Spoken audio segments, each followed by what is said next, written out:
answer is in fact going to be found in Sumer, ancient Sumer. Modern day Iraq, Tigris-Euphrates River, Zagros Mountains, the Fertile Crescent. And the Sumerians are the first great culture that we know to come out of the Stone Age. At around 6,000 years ago, they appear full-blown, boop, everything. Over 100 of the first that we attribute to a high culture the Sumerians produced. Now, logic would tell you, and certainly the Darwinian paradigm of simplicity leading to ever more complexity would tell you that the first culture out of the Stone Age is going to come crawling out of the caves on bloody hands and knees. Are they not? But no. These guys come sailing out and start building beautiful cities and have education and law and everything. Next slide, please. They had the first great cities, the first great city centers, the first high-rise buildings, the first walls, the first roads, the first wheeled vehicles, the first ocean-going vessels, geniuses with water, first agriculture, first animal husbandry, first laws, first court systems, first literature. You name it. They had it. Well, everything except cable TV, maybe. I mean, they had it. They were great. They were a fantastic culture. And the Egyptians, Greeks, and Romans come from their culture. Those cultures developed from what passes down from the Sumerians, or at least out from the Sumerians, I believe. Okay? So, one of the many things they had at first was writing.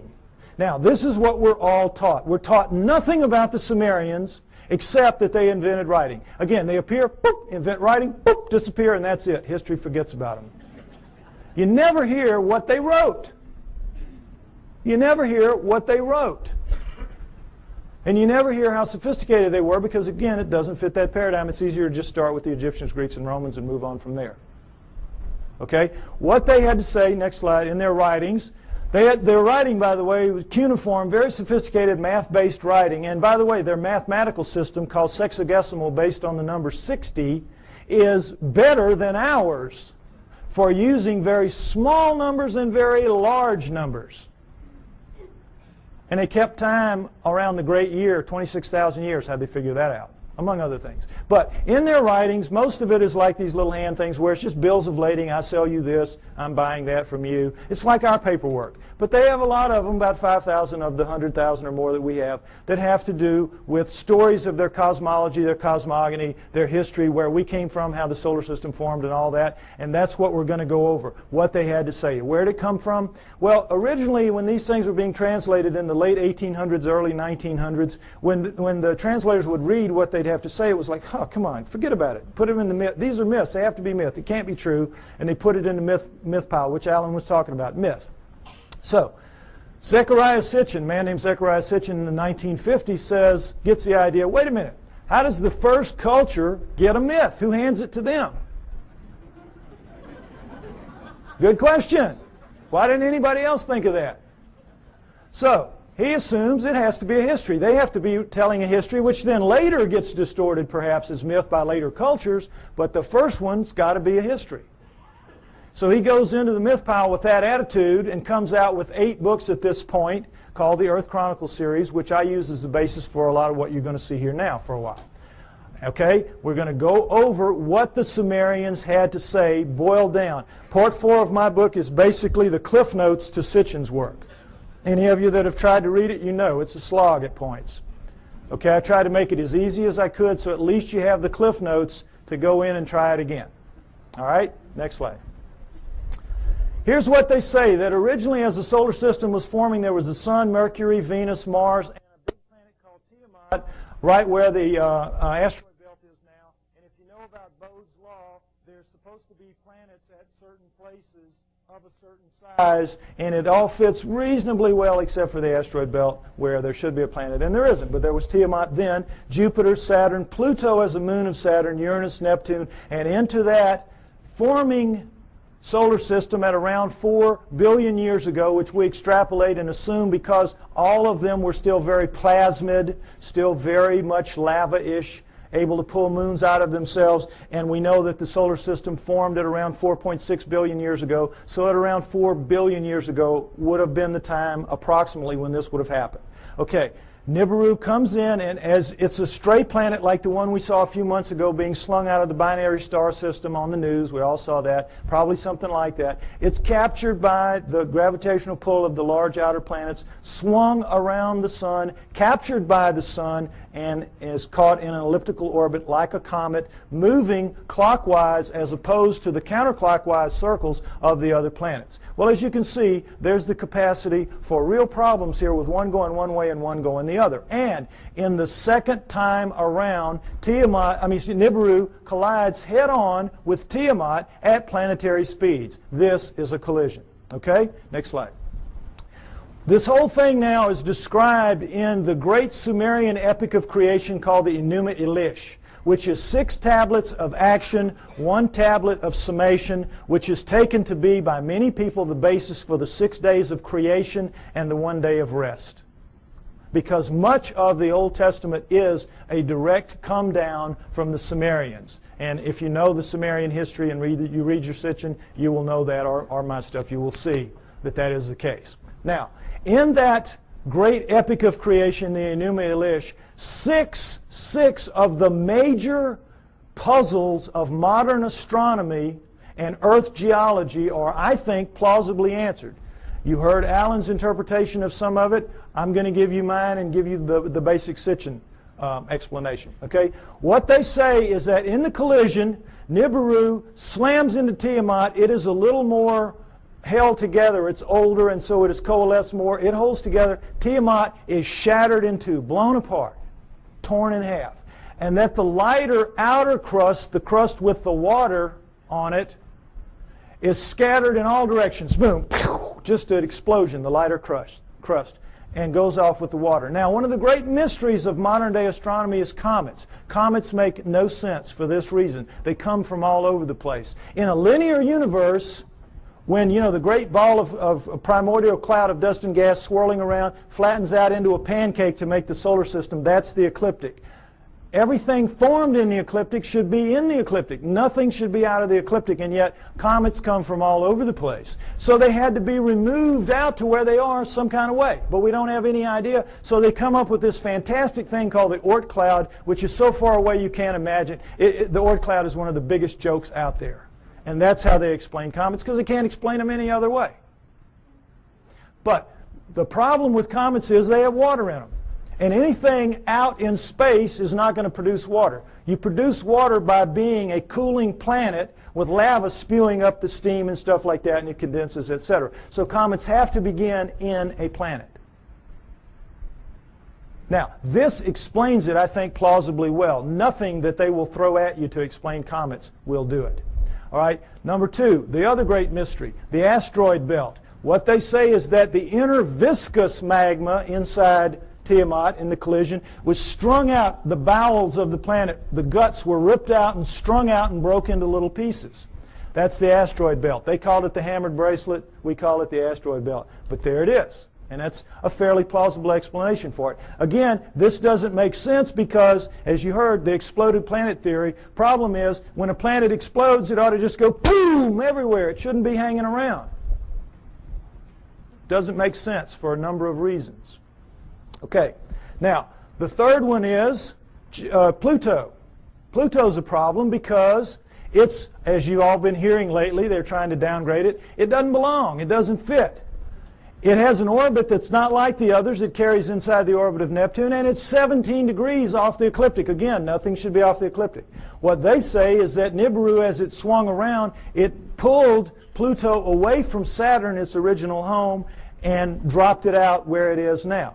Now, all astronomers know Pluto is not a natural planet. It started life as a moon of an inner planet. They know that. But they have no idea how it could have gotten moved out to where it is. Here you go. Here's the reasonable answer right here. Now, let's talk about Earth. 3 great mysteries here. Life.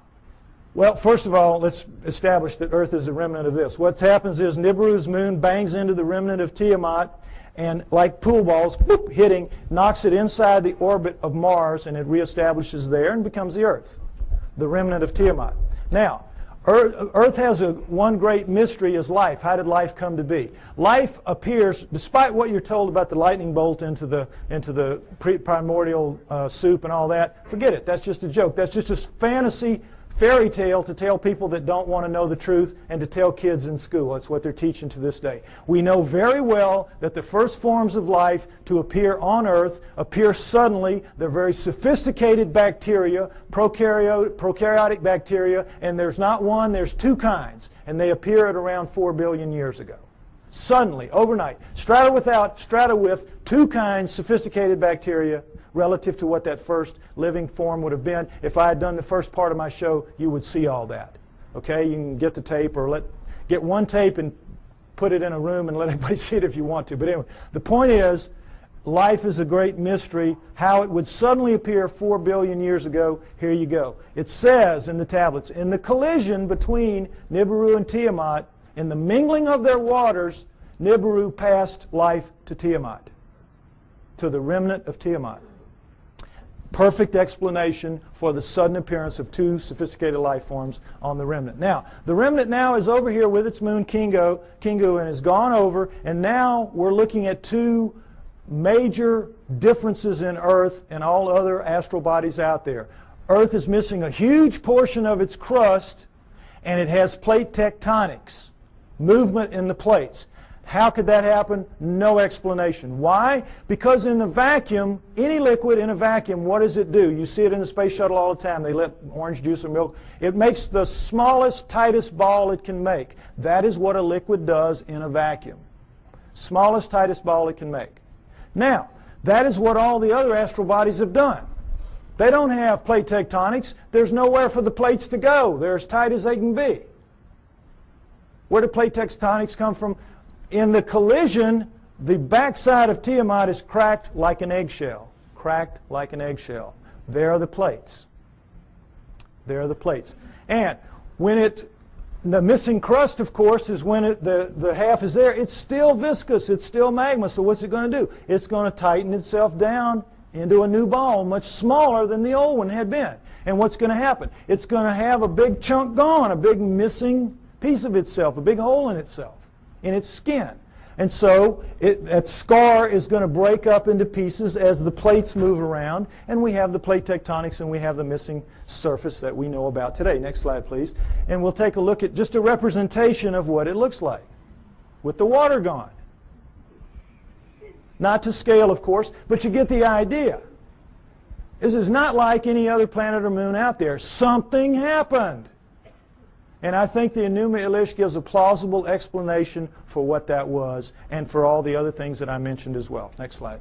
Now, when the dust settled, here's what we had. The solar system as we know it today, with Nibiru moving in this clockwise 3,600-year orbit. And I say it passes outside the orbit of Mars, inside the inner edge of the asteroid belt. And the last time we're through, I think, was around 200 BC, which means it's just past aphelion out here, and it's going to be back around 3400 AD, about 1400 years. We don't have to worry about it if I'm right. You will get arguments about these dates. Some people use textual interpretations. I use the date of the ending of the Ice Age, which I believe was caused by Nibiru passing through and lifting the tides. You can read about why I think that in the book. And I use the dating of the ice cores and the tree rings of science. I try to make my work as scientifically based as I can because I expect someday to be able to go toe-to-toe with those guys, and I want to be able to do it on their turf in their terms. Okay? So, next slide. All right. This is some of the proof for that story that you've just heard, and it starts with cylinder seals. And I just want you to see what a cylinder seal is. There are about 5,000 of these that we have. They're with their printing press. It was just a thing they would roll out on the clay to leave little pictures like this. Now, when they had a story to tell, they told it in the tablets like you saw. But when they had an event that everybody would know the event, like I showed you that cartoon, and everybody here, we all knew in a very small space that was talking about millions of words and thousands of volumes about evolution. Am I right? We all knew. Well, they would all know this was the story of the time the gods or whoever gave the water to the water buffalo or whatever. The point is, notice the fine detail in the best of the cylinder seals, and then realize that these are basically 2 to 3 inches high. They're like big spools of thread. made out of precious and semi-precious stone, carved in a circular format so that they roll out flat and three-dimensionally. Now, when asked how this was done, science says, well, they could only have bored little holes into the rock and then abraded them out like they, to the degree that they wanted. Well, the sand would be bigger than the holes you need to do this, some of this work anyway. There's just no way. Lasers, this is not even an inch square here. Lasers would have a hard time doing this if they could do it. Nobody knows how they did this. They're just pulling one out of the hat on you. Okay, next slide. This is the one I want you to see. This is a much older one, much more worn, as you can see. 4,500 years, 4,500 years, 2,500 BC. It's called it's VA 243. It's in a museum in Berlin. It's well dated. And it's called the Granting of the Plough. This is a seated God. See him in his chair with a plow in his hand. And this is a standing God, and this is a human. How do we know they're gods? Because they have horns on their helmets. Horns on their helmets. Notice the horns. This is how you signify gods, or they did anyway. The Sumerians did on their cylinder seals. And I want you to pay special attention to this because later at the banquet we might see a real live Anunnaki helmet. We might see that. Okay, now, normally they would put astronomical signs up here to indicate who the god was because not everybody would know. But in this one, obviously, everybody knew. And as you can see, this the human is carrying this kind of skunky old digging stick that the most primitive people have, even to this day. And this new wooden plow here, 4,500 years ago, we can go to Egypt today and see this very plow, and in many other third world countries still being used, this very plow. Okay, so no question it's the granting of the plow. But this is what makes this special right here. Let's see a blow-up of that. What is this? Solar system, right. Sun, Mercury, Venus, Earth, in their relative sizes, mind you. Earth, Moon, think how small that is. What grain of sand dug that out? Mars, and then, what should be here? This should be the asteroid belt. This is Nibiru, folks. Nibiru. Jupiter, Saturn, Pluto as a moon of Saturn, Uranus, Neptune. Notice that it's only a little bit bigger than Uranus, Neptune. It's about 3 times bigger than Earth. Nibiru is a good-sized planet. Good-sized planet, according to this. Okay? Now, again, what proof do we have of any of this? Let's take some look. Let's take a look at this. All right. Here's a look at the solar system that you don't get to very often. And did it occur to any of you that we were looking at a cylinder seal carved at 4,500 years ago that had Uranus in it that we only discovered in 1781 when our telescopes got good enough to see it?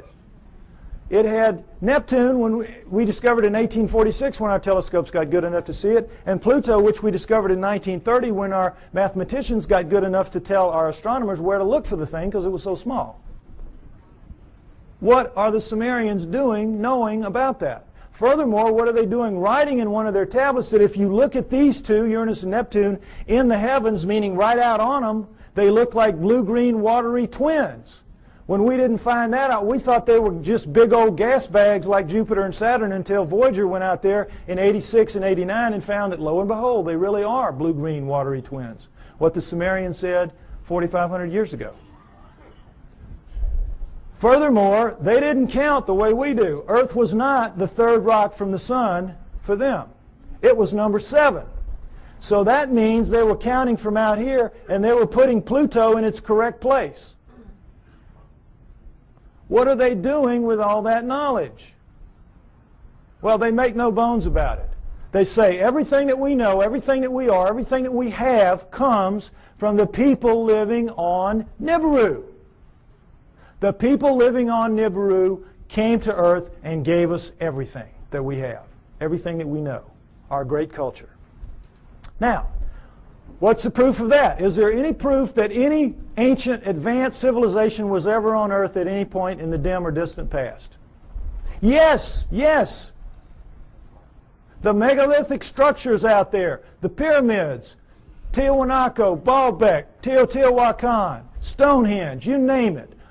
A couple of dozen of them. All of those are impossible for human beings to recreate today. And yet we are told in another one of these great fantasies that they were somehow created by people in ancient times, ancient Egyptians or ancient Sumerians or anybody. Somehow or other they did it. And it's just absolute malarkey. Impossible.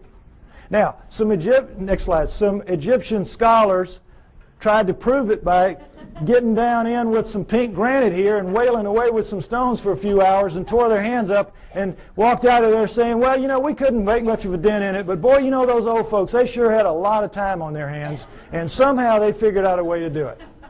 Wouldn't give an inch after this. Wouldn't give an inch. It's ridiculous. Now, here's the stone they're working on. Next slide. Some of you may have seen this. This is an ancient 1,170-ton obelisk lies unfinished at the Aswan quarry. A crack rendered the stone unusable. It's pink granite. They were making it into an obelisk like the one you saw in Allen's slides. Okay? It's about 100 feet long. It's about 12 feet wide, 12 feet deep on the side. Imagine the Washington Monument just squared off. And it's pretty much done. But now let's move this from the Stone Age. Let's move it through the age of copper, because copper wouldn't make a dent in that. And let's move it into the Bronze Age. Bronze will chip on it. Bronze will take a little bit of it out. Now, let's put our bronze chisels or hatchets or whatever in the hands of some guys and get them down in this crack and put them to work. How do you think you're going to fare in there? Pretty tight fit. Plastic Man might have a tough time up in there. But the point is, they've got it pretty much done. They're working on the spire here.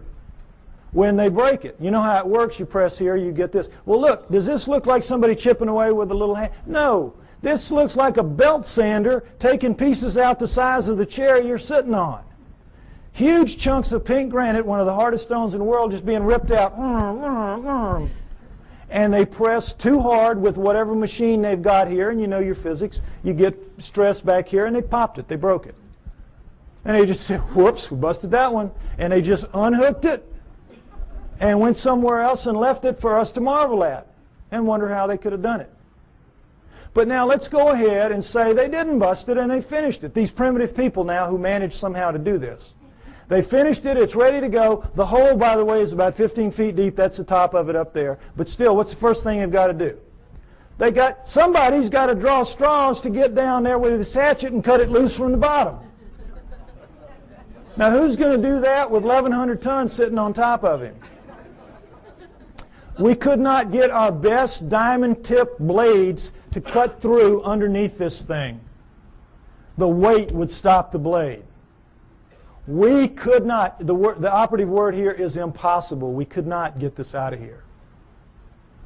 And yet they did it time and time and time again. To lift it out, just if we could somehow cut it loose, we would have to take a dozen of our largest movable cranes to wring that hole just to get it up. You're being lied to, folks. That's the main thing you got to understand. You're being lied to. It's absolutely impossible for this one stone. This one stone proves that none of the megaliths were made by those people in that era. And this, again, is not the biggest one. They have them in Baalbek twice that big. Okay? Next slide. All right. What we're told is that the Anunnaki came to Earth for this, gold, mining gold. And that originally the story is they landed in ancient Sumer, but not 6,000 years ago, 400,000 years ago, 430,000 approximately to be exact. 400,000 years ago they land in modern-day Iraq, and they set up shop in the Tigris-Euphrates Valley, and they call their home away from home, their home away from Nibiru, the Eden. You'll see a poster out there by my thing, Anunnaki over Eden. That's what that means. Because that poster is the Tigris River Valley that the symbol is rising above. That is where it was. That is where Eden was, according to them, and that comes down in the Bible as such. So they set up camp and they placer mined the gold out of those rivers. What do they need gold for? They needed to repair their atmosphere. In their rise to high technology, they had damaged that big, 3 times the size of Earth atmosphere, the same exact way we're damaging ours in our rise to high technology, and they ultimately had to repair it with very fine particulates of gold, like talcum powder, blown up into the stratosphere above it so it would ride above there and act as a reflector and an insulator from cosmic rays, which is, you see that on the masks of astronauts and in the capsule and all that. Gold is a wonderful stopper of cosmic rays. So that's what they had to repair it with. It's what we will have to repair it with. We'll have to do exactly the same thing when the day comes for us to have to face up to what we're doing to our planet. Okay? So they came, they placer mined out of the river, and all that is you put a tray in the water, you let the water sweep over, the water drops the gold into these cloth. Every few weeks you pick it up, and it's real easy. It's the way we do it now when we have the opportunity. But you tap out any stream system, ultimately, and they did. After about 150,000 years, they had tapped it out. And so they decided they were going to split themselves up and go where the mother lode of gold was on the planet Earth, which is what it is today, southern Africa. So they divided themselves into the upper world, which remained the Eden, and the Abzu, which was the lower world, and you didn't want to go to the lower world because you had to get in the holes and dig the gold. And they didn't like it. So the Anunnaki revolted. They said, we don't want to do this. We want a slave to do this work for us. Plus, it was a hardship duty, mostly men. Why don't you make us some women while you're at it? So that's what they did. They decided to use the creatures of Earth, which would be the hominoids, and I say it would have been the Almas, the likeliest candidate.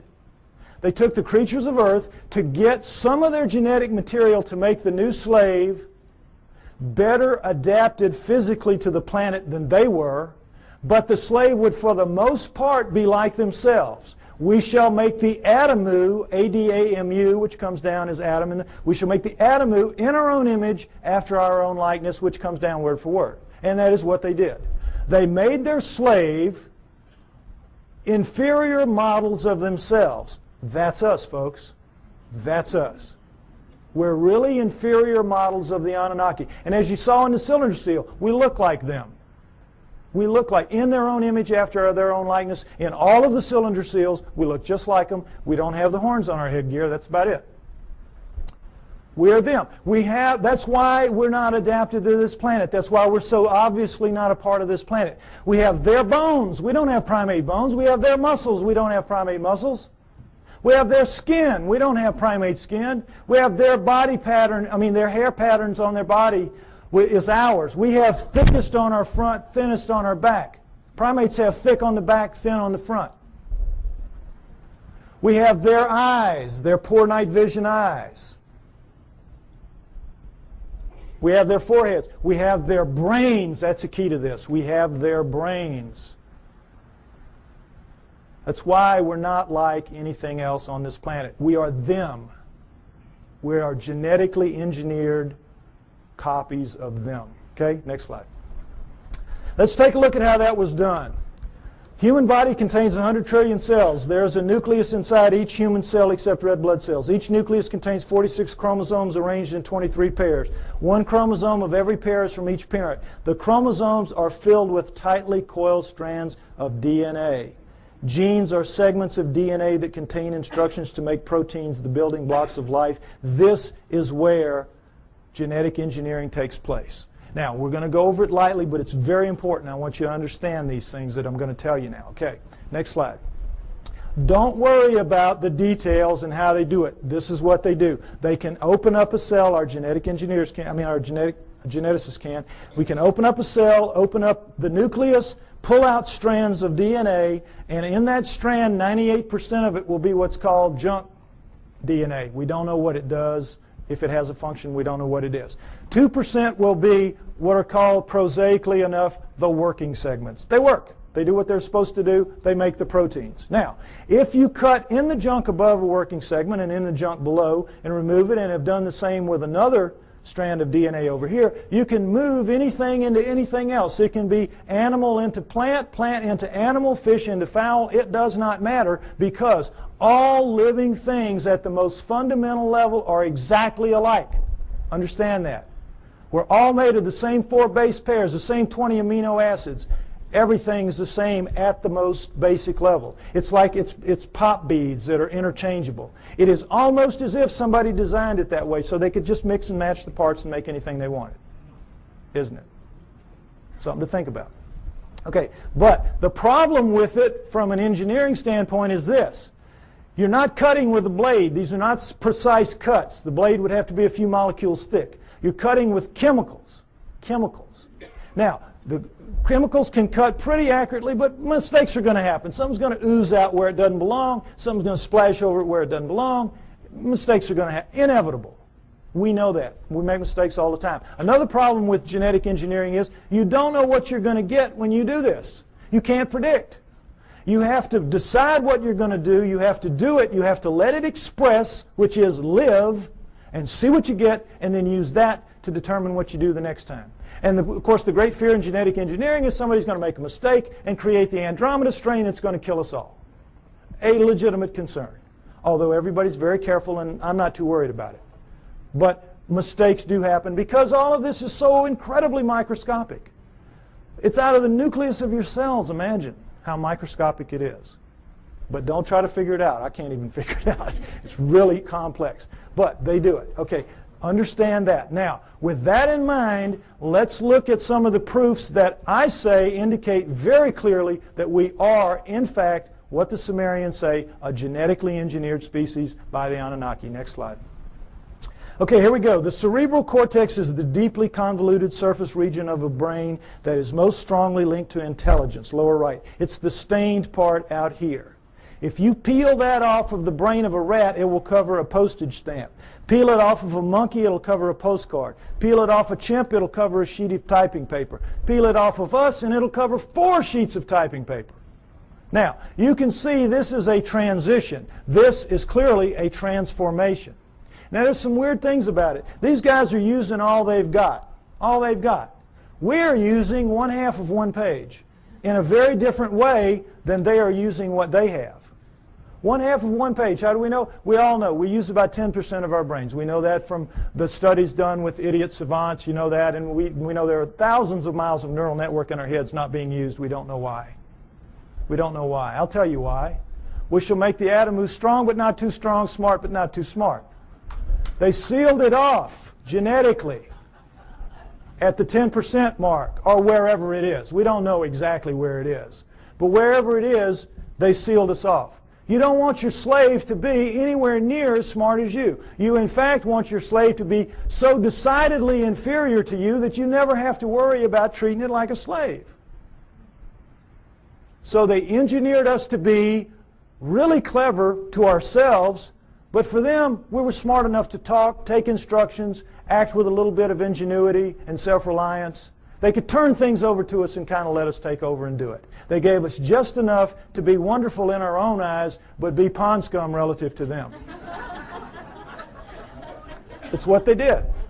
So, it's pretty clear in as much as that, and now understand with the idiot savants, for those of you that don't know the proof about this, idiot savants get some beam of light in the damage to the good 10. They get some beam of light and it will strike somewhere in the other 90%. You all saw Dustin Hoffman in Rain Man, remember? Well, they get it in math, they get it in music, they get it in sculpture, art, whatever, wherever it strikes. Now, if there's just one, we could say, well, that's a freak of nature. But we've had lots of them, lots of them. So we know that all of this is out there. It's in our heads.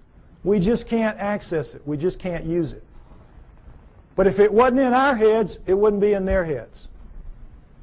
So we know that it happened. They have no idea how. Well, I say that the Anunnaki did it deliberately, and that makes sense to me. Next slide.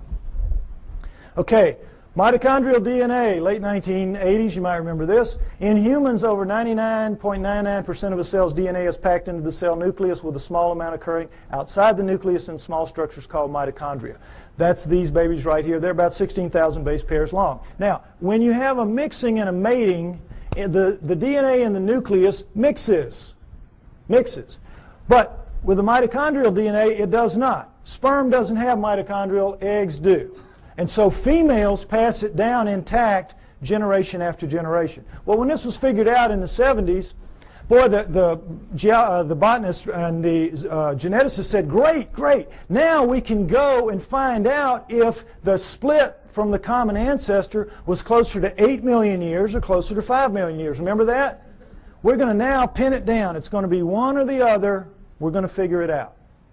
So they went out and they took the mitochondrial DNA of women all around the world, every race, every creed, every culture, every country, and they brought them back to the lab and they started working on them. And when the answers came in the late 1980s, it was not 8 million years ago. It wasn't 5 million years ago. It was way, way, way the heck down to 200 to 250,000 years ago, and that's all. We don't exist genetically beyond 200 to 250,000 years. And of course, needless to say, the anthropologists said, you guys are nuts. We've got these skulls showing, these bodies showing, these prehumans showing that we go back millions of years. What's the matter with you? And the geneticists said, we couldn't have been wrong that many times. Impossible. We'll do it again. And they have. They've done it. It always comes out the same. Outside 250,000 years ago. That's it. We're brand spanking new. Brand new on this planet. Now, there's still a lot of people, there's still a lot of people that will not accept that. A lot of people that will not accept that. But it is true, and it is becoming more and more acceptable, for as outrageous as it is. Now, not only do we know when we were created, we know where. Where? Because the oldest of us consistently kept coming in southern Africa. Next slide. And in fact, the cover of Newsweek in 1987 showed that if in fact there was an Adam and Eve, they were black. They would have to have been black. But of course they knew the flack they were going to catch, in the South at least, so they made the blacks look as white as they could. This guy looks almost as white as OJ, doesn't he? But the point is, in trying to have it both ways, they caught it coming and going, because you can imagine the letters to the editor after this issue. But the point is, it tells the truth. The oldest of us do come from southern Africa, and we definitely are 200 to 250,000 years old. And guess what else? That is just what the Sumerians say about us. That the Annunaki created us around 200 to 250,000 years ago in southern Africa to dig their gold. What a coincidence. What a coincidence. Okay, next slide. Okay, what happens when a creature is born in the wild severely screwed up physically? What happens to it? Dies, right? Parents will kill it. They will not put that defect into the gene pool. You're looking at the great exception. You're looking at 28 of our most severe genetic defects, but we have 4,000 and counting. 4,000 and counting. Now, we're only 200, 250,000 years old. We shouldn't have one. We've got 4,000 and counting. How did it happen? Cutting and splicing process mistakes. Cutting and splicing, oops, made a mistake. Cutting, splicing, oops, made a mistake. They don't care. They're making a slave. They're not going to fix the mistakes. What do they care if it's 1 in 100 dies from the problems? If it's 1 in 10, they don't care. They're making a mistake. They're making a slave. But they know the numbers, like we have found out the hard way. If you let the population propagate naturally, those numbers go way down for each person. Right now, as we sit here, we average about 50 of the 4,000 each of us. And we have a mating with our mate. If we share any of those 50, then each of our offspring will have a 1 in 4 chance of expressing it. That's why you'll get mongoloids in the best of families, mongoloids in the lowest of families, and all around the world. And that's what genetic defects are. In the wild, you will get 2-headed calves and 6-legged goats. That's a sperm-egg misconnect. That's not something that you see steadily on and on. A little gem like spina bifida, which is not going to let you live to adulthood, nor is it going to let you reproduce if you do. What's that doing in a gene pool? It was all put there, folks. Put there. No question. Next slide. Okay, here we go with the chromosome match. It's kind of hard to see, comparison rather. Humans, chimpanzees, gorillas, and orangutans right here. And you see how similar they are. And as we know that between humans and chimpanzees, there's 99% similarity in the DNA and 98% with gorillas. And it's like, oh, well, then we're just kissing cousins. That's as close as you can be. We're almost the same thing. Well, not really. Because we're talking about a 3 billion base pair genome. 1%, that's 30 million base pairs. That's a couple thousand strands of DNA. If you know what you're doing, that's a lot of change. But also understand that all higher animals, and never say this, share 50% and up. Squirrel, 50% and up. You see, so it isn't quite as astounding as it seems. But what we're looking at here is the Anunnaki have got themselves a real problem. And that problem is this. They come to Earth and they decide they're going to make the slave. They decide we're going to use this creature of Earth, let's say it was an Alma. They test the blood, and what do they find? First thing, big problem, 48 chromosomes. All primates have 48 chromosomes. But they, the Anunnaki, have only 46 chromosomes. How do we know that? Because we have 46 chromosomes. We descend from primates, and yet somehow we lose 2 whole chromosomes. That's an awful lot of DNA. And somehow we're so much better than them. Well, they have 68 or something like that relative to them. But we don't. We have 46. So we know this was the result of the genetic engineering, and they had a problem. The Anunnaki did. What could they do? They had to, you know, how it works. There's 24 in sperm and egg, 23 sperm and egg. So you got to get the sperm and the egg to match up, one or the other, 23 or 24. Can you take out a chromosome from the creature of Earth, the 24, and still have a creature of Earth? No. Can you add a chromosome to yourself and still have an Anunnaki? Go up to 24 from 23? No. You got a real problem. It's an insoluble problem. And you need that because you got to get the first hybrid to get in the game of the genetic engineering. You got to get something alive that is a blending of you two to begin to work on it. So what can you do? How can you solve that problem? There's only one way, and boy, is it smart. You go in and you look and you compare the chromosomes, and you find 2 that can be fused and will take up one space but maintain the integrity of all the chromosomal material. You find a spot where you can fuse 2 to make 1, and now you've got all the material but taken up one place, and now you're ready to rock and roll. You with me? All right, let's look at the number 2 chromosome close up. They just went to the second one. They just looked down the row and they said, okay, this will work. Orangutan, 2 and 3. Gorilla, 2 and 3. Chimp, 2 and 3. Human. Uh-oh. Fusion. How long do you think it would take Mother Nature to do this? There's no clearer proof that we're genetically engineered just like they say we are. Next slide. And so, I think it's fair to say that everything we know is wrong, at least about human origins, that we were given life by the gods with a small g through the equivalent of a test tube, and that we were the hair-covered hominoids, and that our humanity emerged from that. Now, this is where I normally end it, and they tell me I'm running out of time, so I want to get to the new thing that I want to share with you. Oh, no, where did I? Oh, here it is. Because this is really exciting to me. On the 12th of this month, which was just recently, I received an email from a person who wants to remain anonymous. And this is what he said to me. He is a geneticist, a full-blown geneticist. And he says, "Dear Mr. Pye, I agree with your conclusions and will give you a few hints, if you wish, as a DNA deep throat. First, look up the huge discontinuities between man and the various apes for whole mitochondrial DNA, genes for the Rh factor, and human Y chromosomes, among others. Regarding number 3, the chromosomes, I refer you to K.D. Smith's 1987 study titled Repeated DNA Sequences of the Human Y Chromosome. It says most human Y chromosome sequences so far examined do not have homologs, which are similar sequences, on the Y chromosomes of other primates. Human female DNA does look somewhat ape-like, but not the male Y.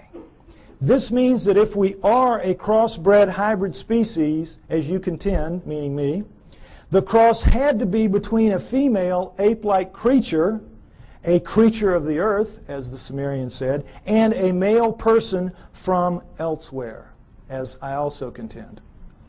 He goes on to say, "What the evolutionists do is find certain genes which look very similar between man and ape, then they make a tree of descent while ignoring those huge impassable abysses of difference elsewhere. Also, by certain methods of DNA dating, one can tell that numerous genes have been recently added to the human genome. If workers in my field were to say such things openly, we would be ostracized, as I also contend, and forced to live in a tent. Any work along these lines would be rejected without any form of appeal. So what can we do? Sincerely, DNA Deep Throat. Now,